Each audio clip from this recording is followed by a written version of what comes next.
Hello and welcome to the F1 Time Portal, a Formula One history podcast started by two Formula One nerds. I'm your host, Rosa. And I'm your other host, Luigi. And today we're taking you back to the 1958 season, the final part of the 58 season. So let's go. Okay, so we're picking up in race 7 out of 10. We're at the German Grand Prix. And we did promise you 4 episodes. We've been very efficient and we've crowned all the fun, and we believe we're going to do this in 3. So this is the final episode of 58. So the German Grand Prix was on the 3rd of August. It's 15 laps, shortened from 22 in keeping with the new rule of the 300 kilometres 2 hour maximum. There's 26 drivers in this race and the grid formation was 4x3x4.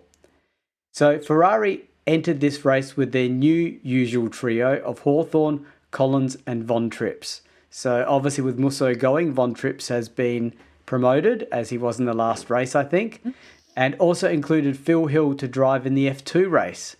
So they were including both F1 and F2 cars on the same track at the same time. I still can't understand how they do that. But anyway, the other point of interest is that the Van Wall team were actually running low on engines. So they decided to only run Moss and Brooks in this race. That meant that Lewis Evans had to watch from the pit wall. That's so sad. They didn't have enough engines. Yeah. Sounds like something Haas would do in 2023. Cash strapped, yes. Yeah. So BRM were making their first appearance at the Nürburgring. So welcome, yes, BRM. Well, they've actually turned up. Well done. Yes, they always miss this race, didn't they? Yeah, and I'm sure Hawthorn saw them turning up and was like grumbling under his breath about BRM, this, BRM, that. So, yeah. Considering he's a British driver, this is really not, this is all made up, by the way. We're having so we don't know. He probably looked up to BRM. He probably did. Yeah. Yeah, because someone's probably Googling, what did Hawthorn have against BRM? There was nothing to document any issues. It was just me. He did have a really bad year with them, though, remember? Like, he pretty much wasted a whole year with them. I think it was 56, wasn't it? Yeah. Yeah, so therefore, I'm probably right. Yeah.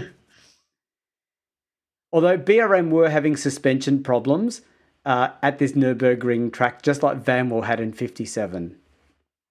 So to qualifying, there was much excitement about Fangio's previous year record of 9 minutes 17.4 and would it be beaten, as the track had been partially resurfaced and a few corners were eased.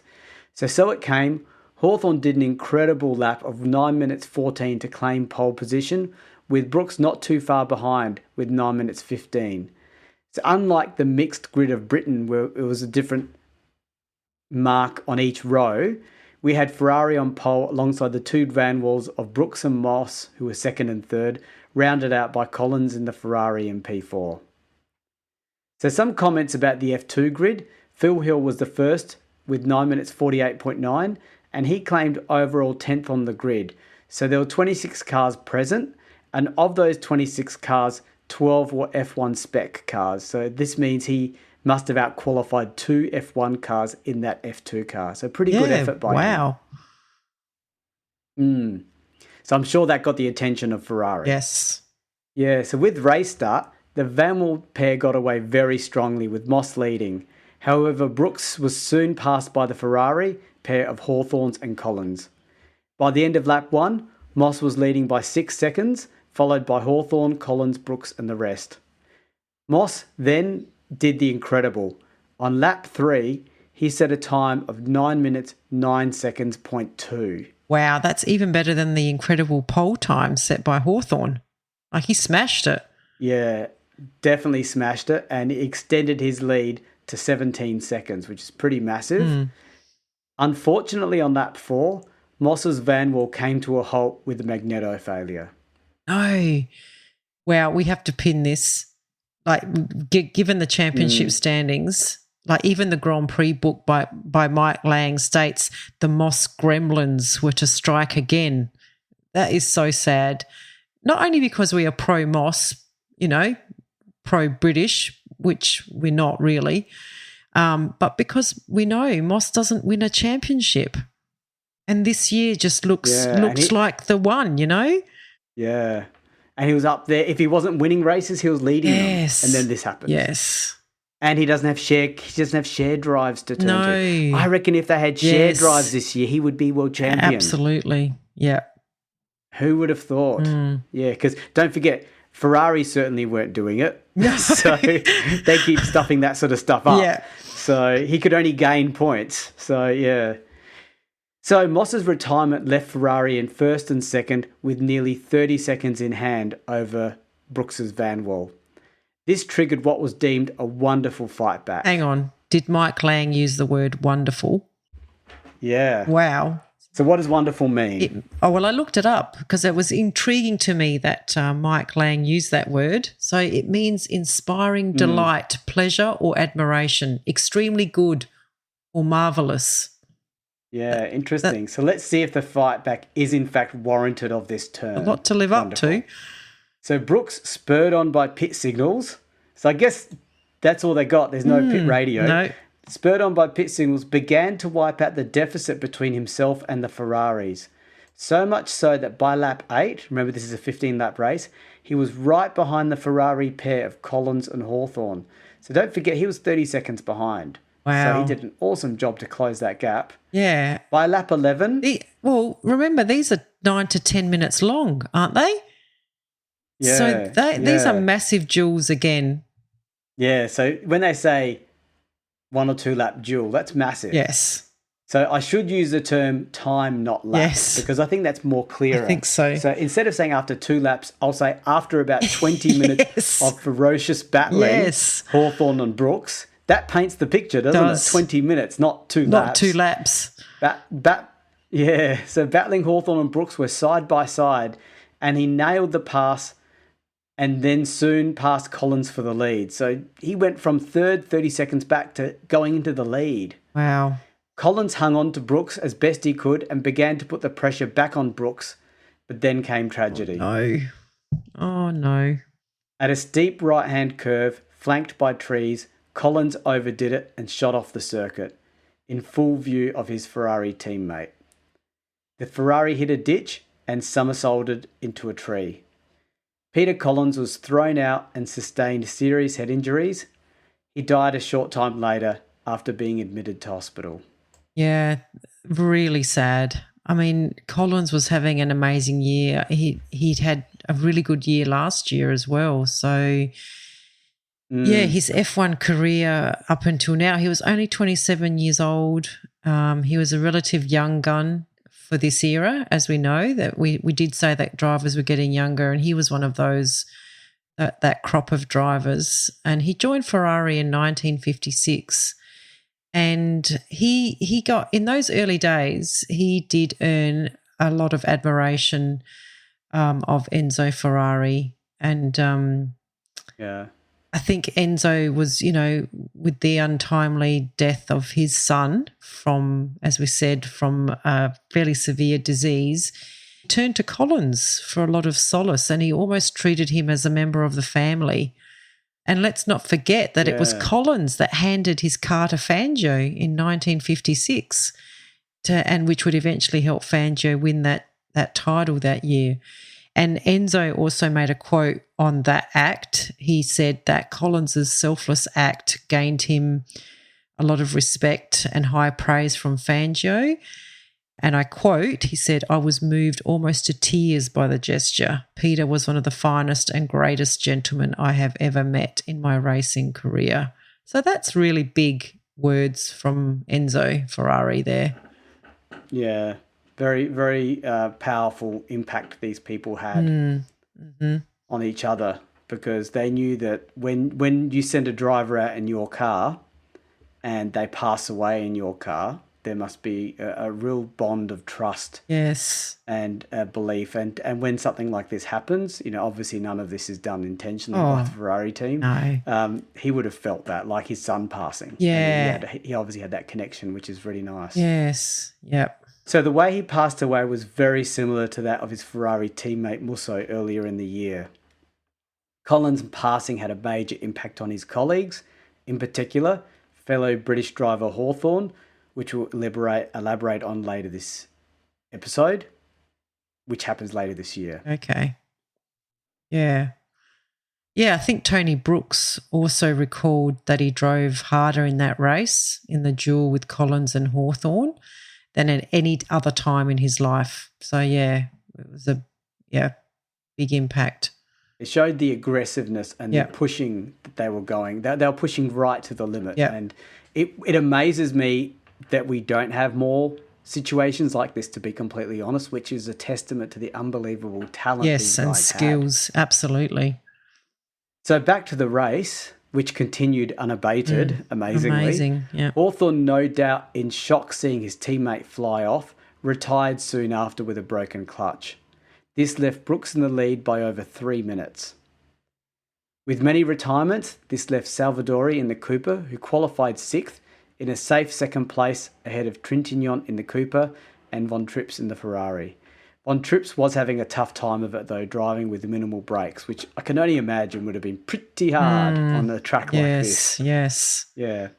So Brooks finished to earn his second race win of the season. And Bruce McLaren came 5th overall and won the F2 race. So that's pretty amazing. Yeah. An awesome comeback drive by Brooks, and I think the word wonderful was earned. Yes. And an amazing demonstration by Moss earlier in the race. Let's not forget he was leading, all overshadowed by yet another driver passing away this season. So to the World Driver Championship standings, Hawthorn with the Ferrari is now on 30 points, Moss in the Van Wall on 24, Brooks in the Van Wall on 16, Collins in the Ferrari on 14, and Salvadori in the Cooper Climax on 13. And with the Constructors' Championship standings, Ferrari now on 37, Van Wall on 33 and Cooper Climax on 29. BRM's on 12 and Maserati on 6. Okay. So we're up to the Portuguese Grand Prix. This is race 8 out of 10. And it's at Oporto again. Probably where the chicken place started. I suspect a chicken farm. It is Portuguese chicken. Yes. Yeah, chicken farm in Oporto, yeah. Because most of these Grand Prix tracks are in rural towns generally because of space. Yeah. They need lots of space. Well, we welcome Oporto sponsorship, Luigi. Sorry. That's right. We've asked twice now. If they don't move in, KFC or Nando's are going to get in first. That's right. Or Red Rooster. So there's 50 laps in this race, 15 drivers, and the grid formation is 3x2x3. And this is the first Portuguese Grand Prix, and the track itself was inaugurated in 1951 as a sports car race. So this was a genuine road circuit. Like, it had tram lines, cobbled roads in some parts. It ran past shops and houses. So really very, very road circuit. And in total, it was 7.4 kilometres in length. Okay, interesting. So during the first practice, most drivers were familiarising themselves with this new track. However, some drivers, in particular those who drove sports cars, such as Berra, were familiar. And in fact, Berra won the 1955 sports car race at this track. So this was another race where Teresa de Filippis was racing in. She qualified last in a really outdated Maserati, but she was more than 15 seconds slower than the car ahead of her. She only lasted 6 laps before her engine failed. Not a good... Where's this Fangio, smaller, newer Maserati that he had earlier in the year? Where did that get put? I know. Why didn't they give it to her? Exactly. So when it came to qualifying proper, Moss went on to take pole position with 2 minutes 34.2, followed by Hawthorn 2 minutes 34.26, and then Lewis Evans 2 minutes 23.6. So we're continuing. I think I've got a typo there. Yeah. I think, anyway, the first two are very tight. Yeah, I think there's only 0.05 of a second between first and second, I think. Yeah. So, again, we keep seeing these really tight times in qualifying, really close. Yeah. And these two drivers are in a league of their own. They're dominating the championship and they're leading their teams. So when it came to race day, unlike the good weather in practice, race day was rainy. While it was not raining at the start, the track was showing signs of being wet and damp on the surface itself. So at race start, not Max, I was thinking Max Verstappen. Because I wrote Moss maximised. Max took inspiration from Max Verstappen and launched into the lead, followed by Hawthorn, Von Trips, Schell and Lewis Evans. Hawthorn, however, was almost touching Moss's car and on lap 2 moved into the lead. These two were again in a class of their own until lap 8 when Hawthorn's brakes started to fade and Moss retook the lead. After 10 laps, Hawthorn was now 6 seconds behind Moss, with Berra up to third, already 30 seconds behind second place. So while he had some brake issues, they were not that bad. They were bad enough for him to not keep up with Moss, but definitely he was well ahead of third place. So by half distance, as the track was drying out, Moss had stretched his lead to nearly over a minute over Hawthorn, who was doing the best he could given his brake issues. Berra remained in third place. Von Trips slipped to fourth place as he had to have his bonnet refastened on lap 14. Well, he couldn't fix it himself, Luigi, like that other guy. Took out the cones. Who was it that fixed his own car? I can't remember. The cable. Yeah. He held the cable. Yes. He held the cable at somewhere like Monaco or something. I was like, what the hell? And even this season, the guy had like a loose wing nut or something and he stopped to fix it on the side of the track. So I don't know. You mean the one he pulled over the curb? No, that was... who was that? I don't know what that was. He was fixing... I can't something remember. Something was loose. But anyway, we know that some drivers have got this do-it-yourself nature right. and some don't. Yep. So, yeah. Some carry the tools with them and some don't. So Moss was on another level. He was slowly lapping the entire field when he caught and lapped his teammate Lewis Evans. And then they worked together. Lewis tucked in behind Moss and used his pace to close in on Berra in third place. So teamwork without the aid of telemetry. No, that's right. Yes. So by lap 35, Hawthorn stopped to have his brakes adjusted, which allowed Berra through to second place with a 20-second gap in hand. So, as we've said many times, Hawthorn does not like the BRM passing him. So he charged after Berra. It took him 6 laps to catch and a new lap record of 2 minutes 32.3 and pass Berra. This was aided not only by Hawthorn's anti-BRM drive, but also Berra had an engine issue. And to show you the influence of this BRM anti-position that Hawthorn, we theoretically believe, had, was he set a time of 2 minutes 32.3 versus the pole time of 2 minutes 34.2. Yes. Is that 2 seconds? It is. 2 seconds, yes, pretty much. Yes. Yeah, that's how much the BRM thing got to him. That's right. So, yeah.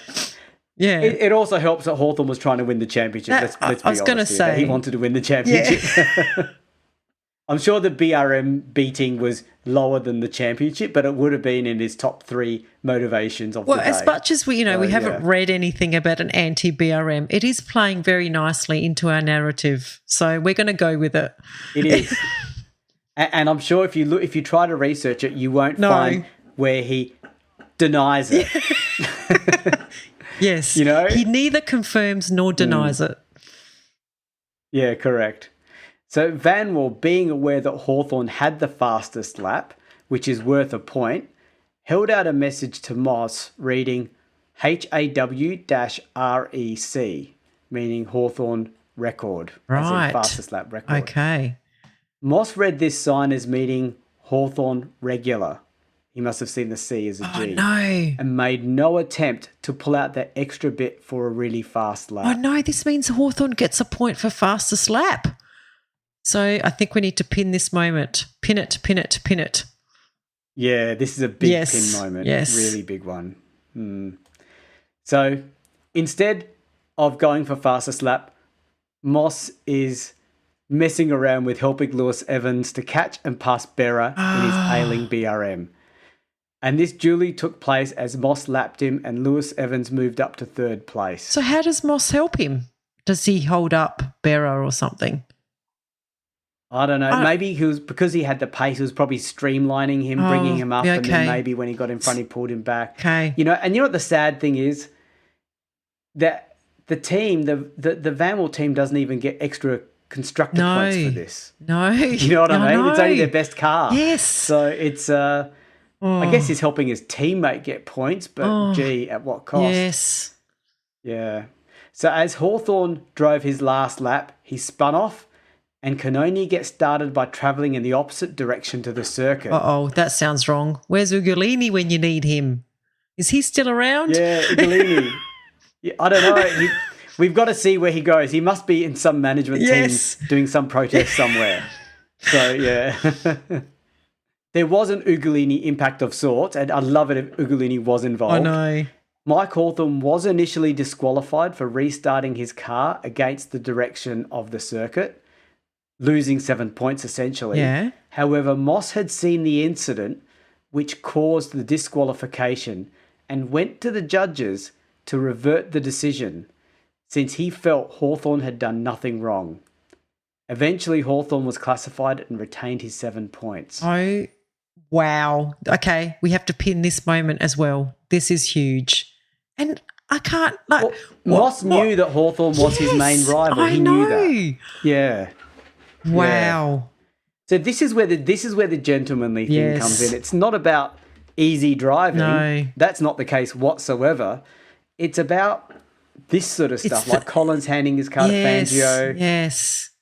Moss saying, no. It's that was not right. It's that integrity, isn't it? It's the integrity of the people. Yeah. Yeah. Wow. Yeah. Okay, so what happens? So, who wins? Very big pin moment. Yes. So Moss wins the race as he was dominating. Hawthorn came second, nearly 5 minutes behind because of Moss's intervention, and he took the fastest lap. Lewis Evans was third, Berra fourth, and Von Trips in fifth. Wow. Okay, so interestingly then, the driver championship, Hawthorn is now on 36 points, Moss is on 32, Brooks is on 16, Collins is 14, and Salvadori on 13. Wow. Yeah. So if Hawthorn had lost those 7 points, he would be because he's on 36, he would be on 29, 3 points behind Moss on 32. Instead, he's 4 points ahead of Moss on 36. Wow. Yeah. Okay, and Van Wall, huge. And Van Wall, as you said, Louis, they only got 1 point. Well, one car got points. So Van was on 41 and Ferrari's on 40. And the Clipper Climax is on 29 and BRM on 15 and Maserati on 6. Yeah. Okay, so we're up to the Italian Grand Prix, race 9 of 10. And the Italian Grand Prix has given us so many good races, like really good races. Yeah. So I always look forward to this one. Yep. Funnily enough, I don't look forward to it as much in this current era. Yeah. But in this 50s era, it's the best race of the year, in my opinion. Yes. So, yeah. So this race took place on the 7th of September, 70 laps, 21 drivers, and a 4x3x4 grid formation. In the Ferrari team, both Collins, before his accident, and Hawthorn had been trying to convince Enzo Ferrari to use Dunlop disc brakes. After the problems Hawthorn had at Oporto, Enzo agreed to let Hawthorn give them a try. Well, he really did have a soft spot for Hawthorn, didn't he? Yeah. But, yeah, he was also very traditional. So we'll see whether the Ferrari team, what they do with their rear-engined cars. So, yes. I mean, it took him a lot to even bring in disc brakes. So, yeah. And I wonder if he saw those rear-engined cars as garagistas cars. Yeah. You know, like just I don't drive those cars. No. Even though they did win a couple of races, if not more. Yes. You know. Yes. Yeah. So Ferrari also came to this race, their new home race, and I'm calling it their new home race because I think they're now the only Italian team. Yes, they are. Yep. Are they? Yes. There's Maserati's privateers. They're privateers, so Now it's the Tifosi. Now the Tifosi is here. Yes. Now it's the Italian. Now it's the Ferrari race. Yes. Yeah. So with a new Dino 256 with a larger engine. However, Hawthorn tried it out and reverted back to the proven 246. Yes. Well, as we said, I think just from your point later, I think all of the Alfa Romeo and Maserati fans now all jumped over to supporting Ferrari. So, yeah, the Tifosi is born, isn't it? Correct. Yeah, so we think. Well, we're just saying that now. Yeah, we're saying it. It's now been said. It's locked in now locked on this date in history. Yeah. Yeah. So Vanwell were also ramping up their car development, and they appeared with a car with the cockpit enclosed by a plexiglass cover. But this was abandoned due to the high noise levels. Wow. I really doubt that they would have had any hearing protection in place. Like, it must have just been really echoey and vibrating in there. Yeah, and I tried to look up images of this Vanwell plexiglass cover and could not find anything. Maybe I saw a car with a small shield, but I think that's the normal Vanwell. Yeah. But it definitely was not in the race, because the one I saw was in races and it had this just a little shield at the front, like a little one. So I'd love to know what it looked like. Yeah. Yeah, so when it came to practice and qualifying, it was all Ferrari and Vanwell. In fact, the first 7 positions on the grid were either a Ferrari or Vanwell, and the best alternative was Berra, leading a trio of BRMs in 8th place. Moss earned a strong pole position of 1 minute 40.5, followed by Brooks 0.9 behind, and then Hawthorn. And Phil Hill is making his F1 debut with Ferrari. And while he qualified 7th, he does have quite a good race. So let's see what happens. Yeah, and just to mention quickly, this is Phil Hill's debut in a Formula One car. Yes. We also had Wolfgang von Trips making his debut, and unfortunately this came off the back of Musso and Collins passing. Yes. And these 2 new drivers, they are players. Yeah, they are. They're big. And it's big to think that their opportunities came off the death of another. And what most people don't realise in current Formula, it's not current anymore. In my mind, it's current, but it's not. Most people don't realise that Coulthard got his F1 debut because of Senna passing away. Yes. Yep. Yeah, so it's funny how these things turn out. And Coulthard didn't win championships or anything, but he was a player. I mean, really, that was when was that? That was in 94, 95. So Coulthard made his debut in 95. 95, yeah. I think 95? Yeah. I think so. Yeah, I think you're right. Yeah. Anyway, so Phil Hill certainly made an impact on his debut, because by the first corner, he had launched himself up to 2nd place behind Moss, and by the end of the first lap was leading. Wow. How many F1 drivers can say that they were in the lead after their first lap in F1 ever? Wouldn't be many, I don't think. No. There's one that I do remember. Jacques Villeneuve, when he made his F1 debut in 97, he was in a dominant Williams. He got pole position, and he was leading at the end of the first lap, but that was sort of a given. But this is different. This guy qualified 7th. Yes, exactly. And he stormed his way through. Yes. Much more impressive, to be honest. Yes. Yeah. So there were quite a few retirements early on in the race as Von Tripp's Ferrari and Shell BRM tangled. The Ferrari driver hit the back of the BRM and, riding over the rear wheel, had shot up into the air and off the circuit. Gosh. Von Trips was flung out of the car and was lucky to have only sustained a broken leg. Shell only got a few bruises. Thank goodness. So, yeah, we didn't need any more bad things to happen. At lap 5, Phil Hill was still leading the race, but had to give best to his team leader Hawthorn, who had managed to navigate his way past the Vanwells in between himself and Hill at the start. So I don't know if he handed it to him, it sounds or if like Hawthorn it legitimately did it. Yeah, it's hard to tell with the wording used. Yes, yeah. There's no wonderful comments by Mike Lang. No, there's no wonderful pass comment. So yeah. So lap 6, Moss had also passed Phil Hill, and the reason I'm saying Phil Hill is because there is a Graham Hill. Yeah, and so I have to sort of say both names just to make sure, especially in the later years when they're both sort of active. So Moss also passed Phil Hill, and then Phil Hill was out due to a tyre tread issue.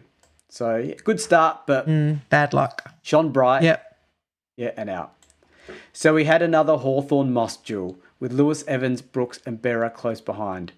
The pace at the front was electrifying as Moss took the lead on lap 7, Hawthorn on the next lap, and so on, and neither driver was able to pull away. So these guys were still in their own leagues in different cars, which makes it really awesome. It was only when Moss started to experience gearbox problems that Hawthorn was able to assert himself, and even then it was only by a second or two. However, on lap 18, Moss had fallen to 4th place and then retired. Oh, no. So the excitement all went from the front and possibly Moss's chance at the title. What a pity. So by lap 20, Hawthorn had a 7-second lead over Berra, he's up there as usual, and Lewis Evans. Further behind, Phil Hill was still in the running, having partially recovered from his tread issue. Not sure how you... I think you recover when you change your tyres. Maybe he changed tyres. I wondered, for a second I thought the tyres were fixed. How did the tyres magically get fixed? But that's called a tyre change. Yeah. The high retirement rate of the race continued, with Trintignant coming to a halt with a broken gearbox on lap 25, Berra on lap 43 with no clutch, and Lewis Evans with overheating. We're only halfway here and so much is happening already. I know, and no share drives. No. Those share drive opportunities are screaming. Yes. Take me, take me. Yeah. So Hawthorn had a commanding lead over his teammate Phil Hill. So that's how many retirements there were, that Phil Hill was back up to second. At this stage, Hawthorn's had to stop for a change of rear tyres, which let Phil Hill back into the lead. However, Phil also had to stop for new rear tyres, so Hawthorn was back into the lead again. So a little bit of chopping and changing, but to be expected. In the meantime, Brooks was making relentless progress, running 3rd after Phil Hill's latest pit stop and getting ever nearer to the leading drivers. While he hadn't been a feature in this race to date, he was generally within striking range, and the Ferrari stops helped him to pull them in. With 20 laps remaining, the gap between the leading Ferrari and Vanwall was a mere 8 seconds, with Phil Hill a further 20 seconds back. By lap 59, Hawthorn's clutch began to slip, and the two leading cars were now together. So it's pretty exciting. Lap 60, Brooks slipstreamed past Hawthorn into the lead. Oh, at least it wasn't a BRM. He wouldn't have liked that. No. So while the race appeared anticlimactic to the attendees, Brooks himself was very anxious about his tyres lasting to the end. However, he held on to win the race. Wow. And just another interesting fact in this race is that in 4th place was Shelby Gregory, with Shelby having taken over from Gregory because Gregory was feeling the after effects of his accident at the British Grand Prix.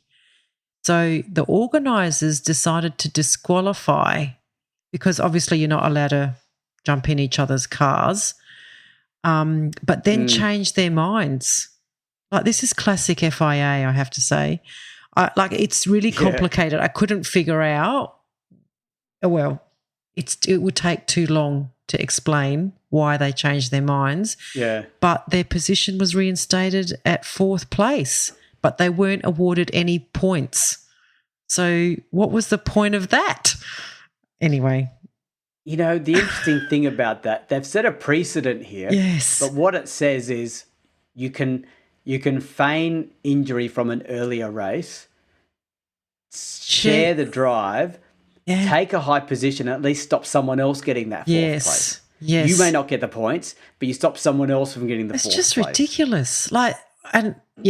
Look, we could start a whole nother podcast on the FIA administration of Formula One, which we won't go into. Starting with that shambles start. We start with the shambles start where they basically stuffed up the beginning. I'm sure there's more earlier stuff, but that would be top 3, Yeah, absolutely. And this one seemed like a pretty clear-cut decision, right? 2 drivers sharing a car. You're not allowed to do that. You're both disqualified. End of story. What? Yeah. Anyway, so final result was Brooks 1st, Hawthorn 2nd, Phil Hill 3rd, Dodgy 4th, and the rest were well behind. Yes. So Salvadori finished 5th, 8 laps behind the winner. Maybe that's why those drivers shared that 4th place, thinking, hey, the next guy's 8 laps behind. Let's go for it. Yeah. And Graham Hill in the Lotus finished 6th this race. And I'm pretty sure this is the first race he actually even finishes in this season. He retired in every single race so far. So 6, pretty good for the Lotus. And Teresa De Philippis, she started, this is her home race, and she started it in last place. She completed 57 of the 70 laps, but then had to retire with engine problems. So she was the 14th retirement of 21 cars, so she was technically classified 8th in the race. I wonder why the FIA didn't just ban her for being a woman. Like, considering the other guy said only women should wear, women shouldn't wear, they should only wear hairdressing helmets, not racing helmets. That's right. So why not just disqualify her for being a woman? Why? What's the difference, you know? I'm with you, Louis. Yes. Yeah. So good on her for doing it, though. Yeah. I think she only really contests this season, doesn't she? She doesn't. I don't think she goes on to the next year at all.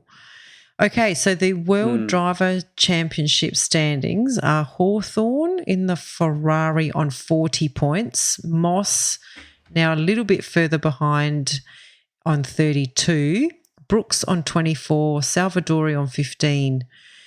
So with one race to go, Hawthorn had 40 points from 6 races, and Moss is on 32 but had only finished 5 races. Plus, we need to just remember all the pinned moments this season. So, if you eliminate if you reverse engineer the pinned moments, Moss is leading the championship by about 7 or 8 points minimum. Exactly. Yep. So, in the constructors' title, Van Wall is now ahead on 46, and Ferrari is on 40. The Cooper Climax is on 31, and BRM is on 15, and Maserati on 6. Okay, so we're up to the final race of the year. Yes. The Moroccan Grand Prix. So this is race 10 of 10. This is a 53-lap race. It's on October 19. Did I say that? There are 25 drivers, including the F2 drivers, which were included in this race, which also included Bruce McLaren in his second race, having won the F2 race in the German Grand Prix. That was a couple of races ago. Yep. And the grid is a 3x2x3 formation. Now, I looked at this track and it's best described as a loosely held rectangle. Okay. So it's a triangle with a couple of little bits here and there, but essentially a triangle. I mean a rectangle. A rectangle. Yeah. A loosely held rectangle. Okay. There is another track that was a triangle. I can't remember where that was. Siam or something? Yeah. From memory, there's a track starting with S. I'm sure it's an S track. But anyway, we've got a rectangle track today. So this race held a non-championship event in 1957, which was actually won by Berra. And this year was hosting its first proper Formula One World Championship event. Okay, so remember, this race is presenting Moss with his last chance of beating Hawthorn for the championship. So the Moss has to win and make fastest lap, but also Hawthorn can't come higher than third. So to qualifying, we had our usual protagonists on the front, with Hawthorn taking pole, 2 minutes 23.1, followed by Moss, 2 minutes 23.2. Okay, so only 0.1 of a second separating these two, and the championship's on the line. The F2 drivers were also participating, as mentioned earlier, with 2 future legends in first and second. Brabham, the fastest, with 2 minutes 36.6, over 5 seconds ahead of second place qualifier Bruce McLaren. After a presentation to the King of Morocco, okay, needed to get the king in on the action. Started. Yes. Yeah. Sounds impressive, doesn't it? It does. The race started. Yeah, and Moss beat everyone off the line to go straight into the lead.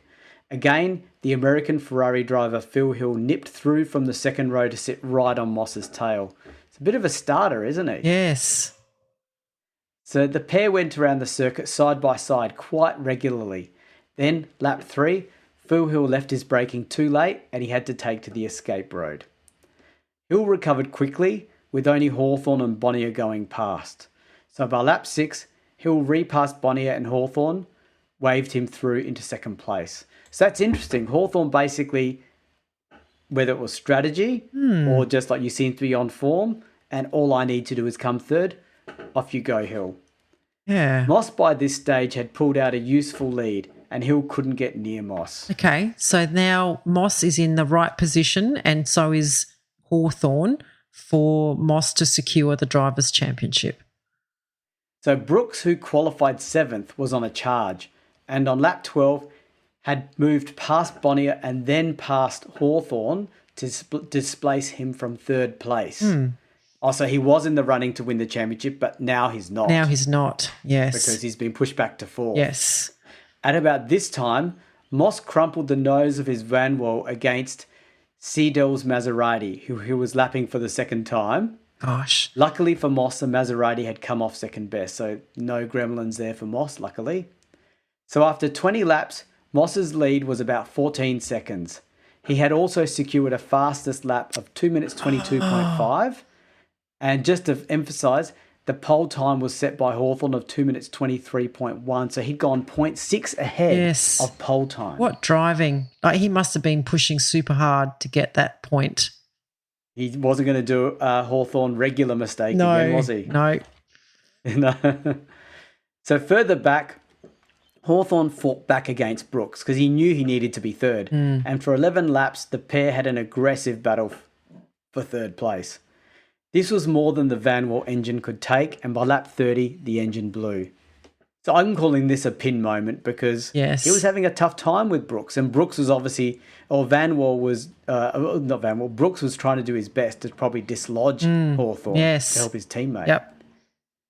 At this stage, the Ferrari team had to consider Hawthorn's championship position. Moss was well in the lead, about 30 seconds ahead of Phil Hill, who was in turn about 30 seconds ahead of Hawthorn.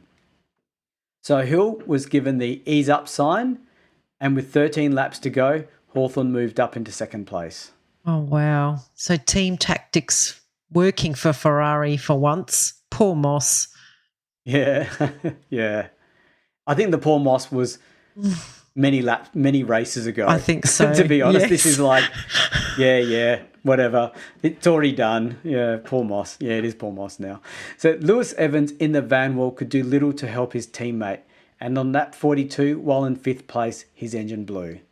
Yeah, so regrettably and very sadly, this led to another tragedy in what, as we've said, has already been a very tragic season. So when Lewis Evans went off, apparently hitting a barrier, the car caught on fire. And although Lewis Evans leapt out of the car, his overalls were on fire and he received serious burns, which 6 days later were to claim his life. He was only 28 when this happened. And as we've said, back in those days, like fire engines and assistance for those sorts of things really weren't in place. So the impact of his passing had a major impact on the owner of the Van Wall team, causing the team to withdraw from Formula One at the end of the season. And look, we can say that at this point in time, they are leading the Constructors' Championship, the first ever Constructors' Championship title. So that's a really big impact on a huge team, a British team. So Lewis Evans was also a good friend of Bernie Ecclestone, who was at this race. He wasn't driving. I think he was spectating, but his team was in the race. And following his death, Ecclestone sold his team and all the cars, and he quit the sport until 1965. Yeah, talk about a real impact. Yeah. Like the withdrawal of a team, someone leaving the sport. Obviously, Ecclestone comes back. Yeah. But wow, big impact. Yeah, very sad. So with Hawthorn safely in second place, Moss's championship hopes were essentially over. Although he had a comfortable victory and earned the fastest lap, he had at least been a key driver in enabling Van Wall to win the inaugural Constructors' Championship. So the race results were Moss first, Hawthorn second, Phil Hill third, Bonnier fourth, etc. And Graham Hill finished the race in 16th place. Wow. Well, I have read this at the end of this race, Hawthorn was very sombre. Like he wasn't like he'd taken out the championship, but he really wasn't very happy. He was really worried about his friend, and he just wanted to get away from the paddock and all the people. You know, everyone was coming up to him, wanting to wish him well. He just didn't want to be there. It's pretty tough, pretty sad way of winning the championship. And there's another driver that has this very same experience, which comes in the 70s, and he tells a very similar story. I'm sure to Hawthorn this was one of the greatest days of his life, but also one of the saddest. And it's a real disconnect, isn't it? It is. It really is. Yeah. So the F2 race was won by Brabham, followed by McLaren and others. What's the final championship standing? So the final standings are that Hawthorn takes out the championship with 42 points over Moss on 41 points, and then Daylight. Fastest lap. Yeah. And then Daylight, because Brooks is on 24 and Collins is on 15. So, Collins. And Salvadorian 15. Yeah. So Hawthorn had won just one race this season compared with Moss's 4 wins. But I guess it was his overall consistency. And let's face it, all that stuff that Moss helped him with overturning his disqualification and then misreading that pit wall sign. Like, I think Moss still talked about that all the way through his career as one of his biggest mistakes. And then Phil Hill there following team orders and letting him through. And, that bought him the championship by just 1 point. Yeah, and I guess let's not forget Hawthorn did actually score 49, but the rules meant he had to go down to 42. Yes. But those were the rules and they both had to work within those rules. So I don't want to take too much away and imply that Hawthorn was lucky, because he certainly deserved it. He got 49 to 41 if he added all the points up. But, you have to feel for Moss having 4 wins. Yeah, exactly. And still not winning the championship. It's 4 wins out of a 10-race season and still losing by 1 point. No, and he was the one that helped him get back 7 points of that, Luigi. I know. I struggle with that, but I respect what he did. Me too. That is very, very good. So this is only like the first of 2 occasions in Formula One history where a driver wins the championship with only 1 race win for the season. The other one happens in the 80s. Did you know this, or am I telling? You don't want to do spoiler. We could probably say it because we're probably not going to get there for like 2 or 3 years. Yeah, it's Keke. And no one's going to remember. No one will remember. That's right. Well, of the 5 listeners that we've got, the other was Keke Rosberg. Yeah, in 1982. Yeah. Okay. And with the constructors, as you said, Van Wall took the title out with 48 points. But if we add up all the points, they're on 57. Ferrari finished on 40 allowable points, but if we add up all of their points, it's also 57. So they would have tied. Wow, close. Yeah. Cooper Climax on 31, BRM on 18, and Maserati on 6.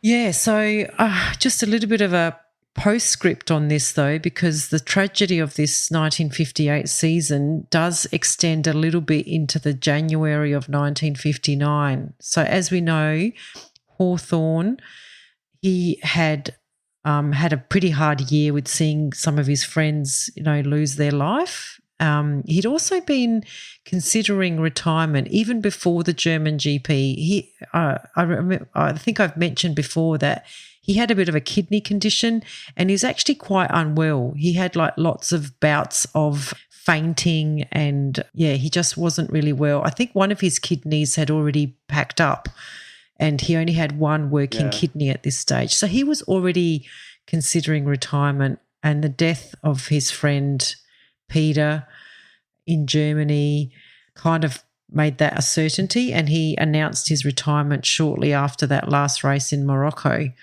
But he didn't really get to enjoy his retirement because on January the 22nd in 1959, he was killed in a road accident when his Jaguar spun in wet conditions, clipping the back of a truck which was travelling in the opposite direction, and his car went across the road and it smashed into the only tree that was there for 100 metres, 100 yards. So that is so sad. And apparently Rob Walker was also there. And there's some stories that they were actually racing each other down this road. He sort of watched the whole thing as well. So, yeah, really sad. Like for a world champion to not, firstly in such sad circumstances throughout the season, take out the championship, and then to not really be able to enjoy that at all. Yeah, and he's a legendary F1 driver, first British champion. Yep. It is disappointing. It is noted that Hawthorn only had 3 wins to his name, and that's the lowest of any world champion. Wow. And to be completely honest, I found that stat hard to believe because as we talked about earlier in this, a couple of episodes ago when we talked about this 58 season, this very sad 58 season, it didn't, and having felt like we've lived his career. Yes. It felt like he won so many more races. It did. Even in 58, to hear he only won 1, if I hadn't checked, I would have said he won a few. Yeah. Just in 58. It just felt like that. Yeah. He was always up there. He was very competitive, and he was a deserving world champion, 100%, and more deserving of many others that do win championships, and we will discuss them in their due time in the future. Okay. So, I'll be interested to hear about that. Yes, very sad. Yeah, like I said, I think. So should we close out this? Should we close out this episode? I think so. This sad 1958. I think so. Yep. Yeah. If we ever have a big prologue like this, a post-log. Is it post-log? It's a post-log. Yeah, when you're saying it afterwards? Yes. It's a post-log. If we ever have a post-log after a season ending, that's not a good thing. No. So just to let you know, if you hear us say we have a post-log here, that means get the tissues out. Yes. So I guess for me, it's a tragedy season. Yeah. And it's interesting to see that as part of this tragedy, you see many new drivers get new opportunities that may not have even been possible.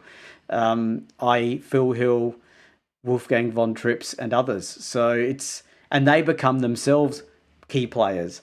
But you don't want to see them get opportunities for these reasons. Yeah, I think for me it was the sliding doors moments in 1958 that cost Moss his chance of being a world champion.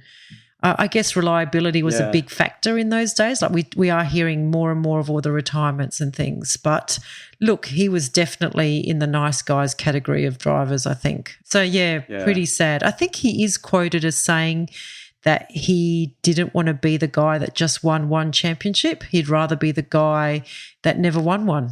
So interesting. And he got that. He got that, yeah. Yeah, I mean, even though we're doing a spoiler, but I think most people that listen to this podcast probably already knew that anyway. And it got to the stage for me, and for those of you, we haven't talked much about how we do these episodes, but Rosa and I take turns in researching each season. So I was the one that got 1958, lucky me. Yeah. And it got to the stage where we both research the seasons, but one digs deeper than the other, and that's fine. We share it out so that we can get through these episodes and enjoy it.